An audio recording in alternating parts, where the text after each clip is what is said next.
If you want my honest answer, I would not wait until the panic starts to think about my bank. That is already too late. Most people think about the number inside the account. Very few think seriously about the institution holding it, the structure behind it, the fragility behind the smiling branch manager, the app on the phone, the quiet assumption that money sitting in a bank is simply safe because it has been there for a long time. That assumption has ruined people before. It will ruin people again. When I was younger, I learned something early about financial systems. They do not usually announce their weakness with dignity. They drift toward stress in plain sight while the public keeps talking about unrelated things. Stocks may still be near highs. Television may still sound cheerful. Politicians may still speak as if control is intact. The buildings still stand, the ATMs still work, people still swipe their cards. And underneath all that ordinary motion, the pressure keeps building. Then one day a thing the public thought was impossible becomes obvious. By then, it is never the best moment to act. That is why I want to speak plainly about cash banks, liquidity, and the uncomfortable difference between being insured on paper and being prepared in real life. A lot of people listening to this sort of conversation do something predictable. They assume the speaker is calling for drama. They imagine mattresses stuffed with bills, fear disguised as wisdom, a rejection of the entire banking system, some theatrical collapse story designed to provoke adrenaline. That is not what I believe in. I believe in structure. I believe in preparation. I believe in never putting yourself in a position where you need the system to behave perfectly at the exact moment the system is under strain. That is a very different philosophy from panic. Panic happens after the crowd notices. Preparation happens while most people are still comfortable enough to ignore the problem. The reason I care about this now is simple. Too many people still think the banking trouble we saw earlier in the decade was some isolated event, some peculiar accident caused by one badly managed institution, one unusual customer base, one unfortunate cluster of circumstances that will not repeat. That is how the public always prefers to understand danger. It wants the problem to be unique because a unique problem can be mentally sealed off.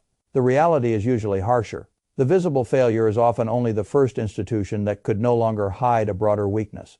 What breaks first is not always what is weakest in absolute terms. Sometimes it is simply what gets questioned first. That is how bank runs work. A bank can look respectable for years. It can report capital. It can show reassuring ratios. It can have a glossy website, a polished management team, and a customer base with no idea what is sitting behind the curtain. Then something changes. Interest rates move, bond prices fall, depositors begin asking harder questions. A concentrated set of customers starts pulling money. A rumor spreads faster than a balance sheet can defend itself, and suddenly the thing that was considered stable becomes dependent on time it no longer has.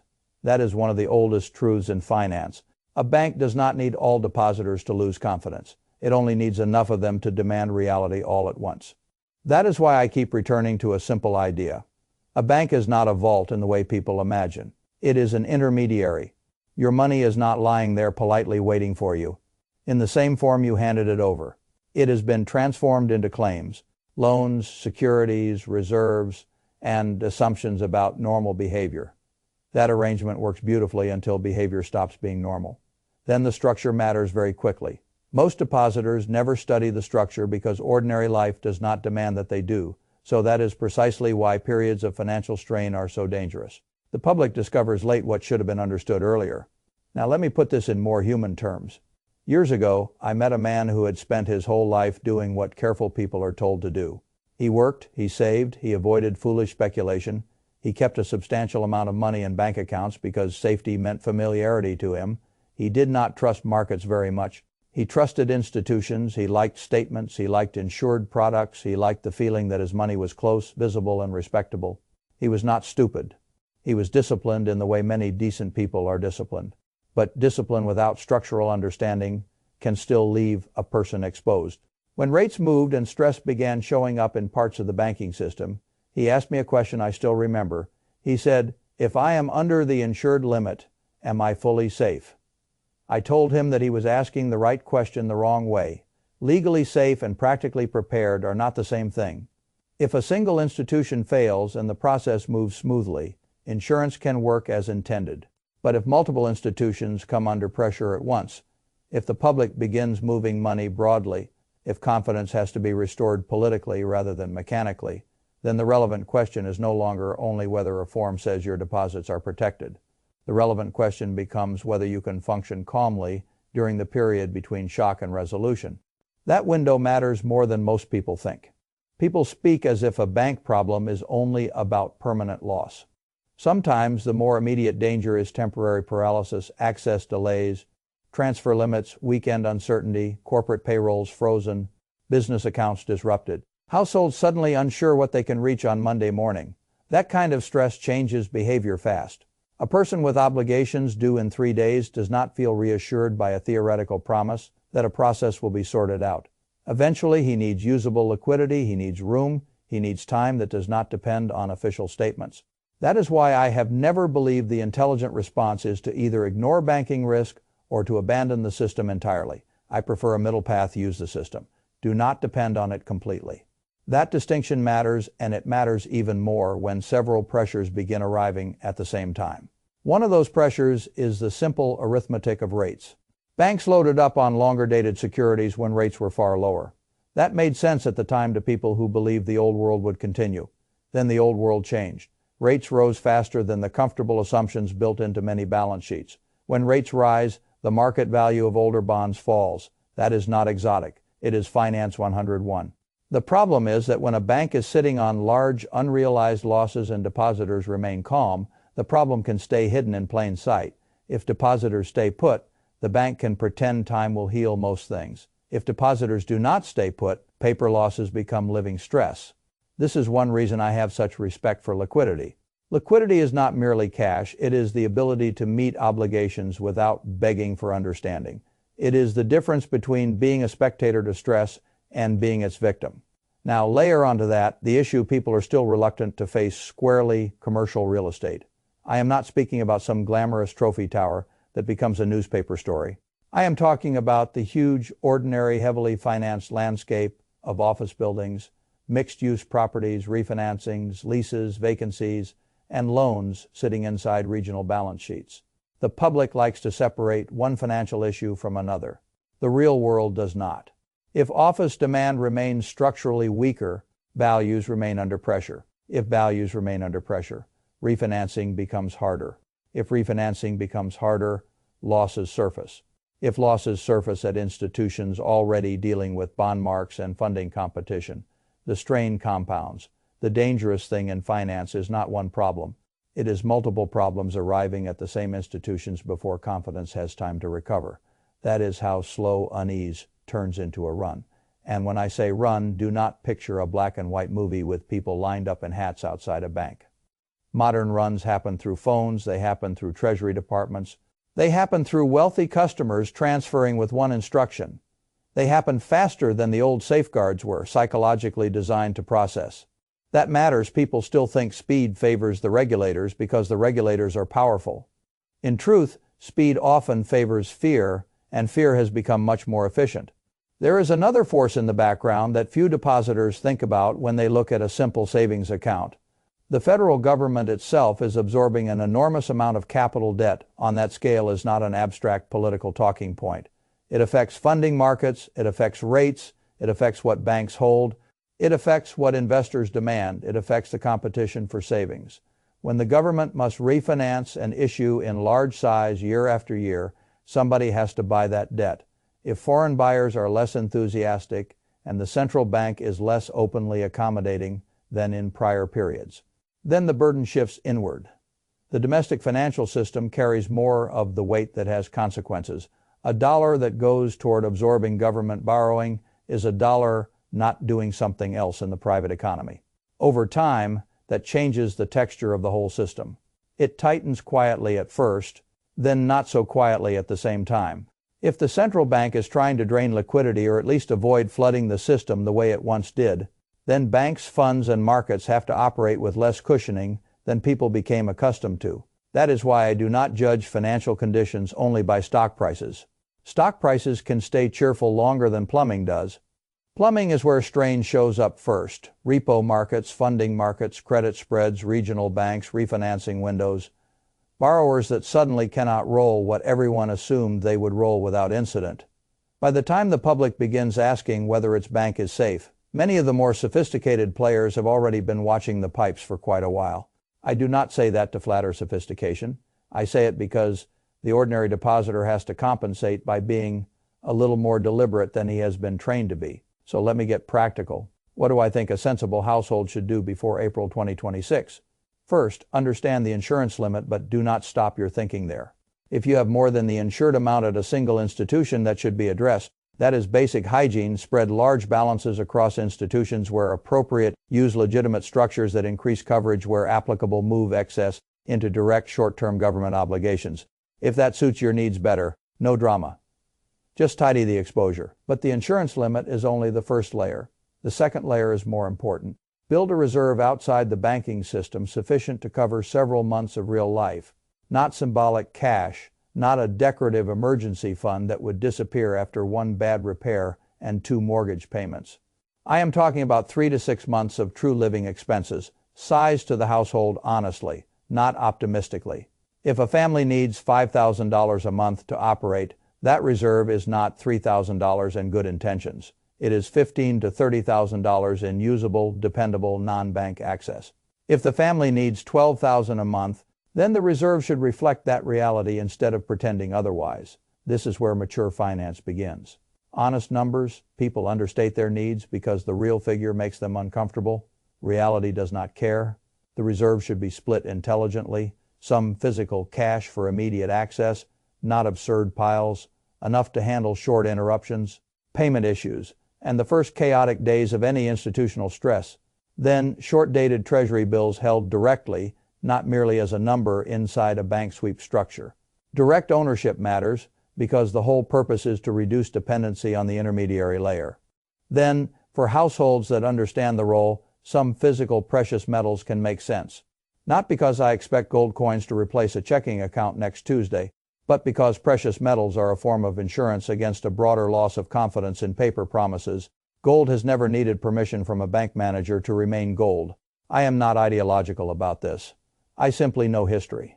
When systems come under strain, people rediscover the value of assets that are not someone else's liability that matters. The third layer is behavioral. Do not wait until an ugly headline to decide what your plan is. Write the plan now. Which bank accounts are primary, which balances would move first, what amount remains at each institution, where the Treasury bill ladder sits, what is accessible immediately, what is accessible within days, what family members need to know, where documents are stored, how bills get paid if one channel is interrupted. Prepared people look calmer because they have replaced vague worry with a sequence that matters more than the public appreciates. When stress arrives, confusion destroys intelligence. A written plan protects you from improvising while frightened. There is something else people misunderstand. Cash is not trash in an environment like this. That slogan only sounds clever in periods when risk assets are levitating and money costs nothing. When short-term government paper can pay a respectable yield, cash and near cash stop being dead weight. They become optionality with income. That is a wonderful combination. Optionality is one of the most undervalued assets in finance. The person with liquidity can wait, he can buy when others must sell, he can stay calm during institutional tremors, he can avoid converting temporary uncertainty into permanent damage. All of that is a return. Too many people judge returns only by what flashes on a screen in a bull market. I judge returns by what they let you survive and what they let you do when the environment changes. That is why if I thought the next year carried meaningful financial plumbing risk, I would be perfectly content holding a serious amount in short-term government paper and cash equivalents, provided I had structured them intelligently and not merely left everything inside one familiar bank. Familiarity is not a risk control system. People confuse the two all the time. Let me also say something uncomfortable. There is no large institution in America that becomes more trustworthy simply because its brand is old and its logo is polished. Large banks can be better diversified. They can be more systemically important. They can also be part of a system under stress. Do not reduce a structural question to a branding question. Ask what function an account serves. Transaction convenience, short-term liquidity, reserve capital investment holding. Once you define the function, you can place the money more intelligently. A transaction account needs convenience. A reserve account needs resilience. An investment account needs purpose. Too many households throw all three functions into one pile and call it simplicity. That is not simplicity, that is concentration disguised as convenience. The family I want you to imagine is not a billionaire family. With 10 advisors, it is an ordinary serious family that worked hard for what it has. Maybe both spouses worked for decades. Maybe one built a business. Maybe there is a retirement transition coming. Maybe they have aging parents, tuition worries, medical questions, and no appetite for discovering in real time how fast administrative systems move when multiple banks are under pressure. That family does not need heroics, it needs structure. That means transaction money here, reserve money there, direct treasury exposure where appropriate, hard asset insurance in sensible size, and enough clarity that no one is improvising under duress. People will object that this sounds too cautious. Perhaps I have always found that being a little too cautious in preparation is far cheaper than being a little too trusting. When the pressure finally becomes visible, early caution costs some convenience. Late caution can cost access. Those are not comparable prices. There is another feature of crises people forget. The objective is not merely to avoid being hurt. The objective is to emerge positioned to benefit from what follows. Every serious financial break creates a transfer, from the unprepared to the prepared, from the illiquid to the liquid, from the leveraged to the patient. If you have usable reserves outside vulnerable channels, if you have direct short-term government paper, if you have some hard asset insurance, if your household can function without begging the system to behave instantly, then a crisis becomes not only something to survive, but eventually something to use. That is how fortunes quietly advance after periods of fear. The crowd remembers the pain, the prepared remember the prices. I have seen this enough times that I do not romanticize panic and I do not underestimate it. During the decline, people say the world has changed forever. Perhaps it has in some ways, but the pricing of good assets often becomes absurdly attractive precisely when frightened people cannot act. That is why I care so much about reserves, not merely to endure, to be able to choose. Choice is what fragility steals first. Now, if you want a blunt number, I would tell most households this. Before April 2026, I would want no less than 3 months of true expenses outside the ordinary banking channel. And in many cases, 6 months would be more intelligent. Some in physical cash, some in direct short-term treasury obligations, some in hard asset insurance if the household understands the role. The exact number depends on life. Not everyone should withdraw the same amount because not everyone lives the same life. A single retiree with modest needs is not the same as a business owner with payroll, children, elderly parents, and multiple properties. A family with $4,000 in monthly expenses is not the same as one with $15,000. The correct number is the number that lets you remain calm if the normal channels seize up temporarily. Calm is the test. If the reserve would not let you remain calm, it is too small. This is one reason I dislike one-size-fits-all financial advice. It sounds democratic and it is usually lazy. The right question is not what amount sounds dramatic in a headline. The right question is what amount makes your household independent of immediate institutional smoothness for long enough that the noise can pass. That is adult finance. There is another danger I want to protect you from. Do not turn caution into paranoia. The person who empties everything, breaks every relationship with the banking system, and begins living as if all institutions are fiction, usually creates a new set of problems. The system still needs to be used. Bills must be paid. Investments must be made. Convenience has value. Records matter. Credit systems matter. The intelligent approach is not total rejection. It is selective dependency. Use what is useful, reduce what is dangerous, separate convenience from critical resilience. That is the balance. I also want to say something about timing. I do not know whether the most visible stress arrives in April 2026. Exactly. Anyone who pretends to know exact dates with confidence is performing, not investing. What I do know is that preparation must happen before the acceleration, not during. You cannot diversify banking exposure gracefully in the middle of a run. You cannot build a treasury ladder comfortably after the panic headline. You cannot suddenly become a patient liquid buyer after discovering you are trapped in the same channels everyone else is rushing to escape. All the intelligent moves are earlier moves. That is why the calendar matters psychologically, even if reality does not obey it perfectly. A deadline forces thought. The public rarely acts until thought becomes unavoidable. So if the phrase before April 2026 causes households to finally examine their balances, functions, reserves, and institutional concentration, then the phrase has already done useful work. Because what destroys people is rarely ignorance alone. It is delayed recognition. The truth usually arrives long before action. I have no interest in telling decent savers fairy tales. The financial system is more leveraged, more interconnected, faster moving, and more confidence dependent than most depositors understand. That does not mean doom. It means structure matters, insurance matters, liquidity matters, direct ownership matters, short duration matters, hard assets can matter, written plans matter, and calm households with layered reserves will always live through stressful periods differently from households that trusted the logo on the branch more than the architecture of their own balance sheet. If I were reducing this whole subject to a handful of rules, I would make them plain. Never leave large uninsured balances sitting lazily, because dealing with them feels inconvenient. Never confuse legal coverage with practical readiness. Never rely on one channel for all essential liquidity. Always know how many months of true expenses you can cover without normal banking convenience. Always keep some immediately accessible reserve outside the usual path. Always understand what each account is for, instead of letting every dollar sit in one familiar bucket. Always remember that a crisis is hardest on the person who needs the system to work perfectly that exact week. And above all, never wait for public panic to begin private preparation. That is backward. Preparation must feel unnecessary when you do it right. That is the point. The day it feels obviously necessary is usually the day it becomes crowded, expensive, and clumsy. I have spent my life thinking about allocation discipline and the behavior of people under pressure. Pressure reveals what structure concealed. The family with no redundancy becomes a hostage to timing. The family with layered reserves becomes a chooser. I know which one I would rather be. So if you are asking me what I would withdraw from my bank before April 2026, my answer is not a theatrical all-or-nothing amount. My answer is this. Withdraw enough that your household can function calmly for 3 to 6 months without needing the banking system to be perfectly smooth.